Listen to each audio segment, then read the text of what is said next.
বলো। আসসালামু আলাইকুম। দীর্ঘ 17 বছর থেকে আমরা ভোট দিতে পারি নাই সুস্থ মতন। এবার আশাবাদী আমরা ইনশাআল্লাহ ধানের শীষে সুষ্ঠুভাবে ভোট দেবো। আর আমাদের এখানে ভোট 12 তারিখে হয়ে যেত, কিন্তু একটি প্রার্থী মারা যাওয়ার কারণে আমাদের ভোটটা সবার শেষে আজকে 9 তারিখে অনুষ্ঠিত হতে যাচ্ছে। আসসালামু আলাইকুম সবাই। সবাই দানের শেষে ভোট দেবেন এবং রুবেল সাহেবকে মন্ত্রী হিসেবে আমরা দেখতে চাই, বিপুল ভোটে পাশ করবো ইনশাআল্লাহ।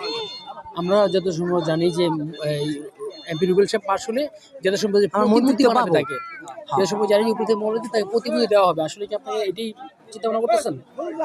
হ্যাঁ, অতিরিক্ত ভোট পেলে আমাদের একটা মন্ত্রীর একটা আশা ছিল, যে সবাই আশা করি এই ফরজরুপা ইউনিয়ন এবং শ্রীবদ্দী জিনেগাতি সবাই আমরা রুবেল ভাইয়ের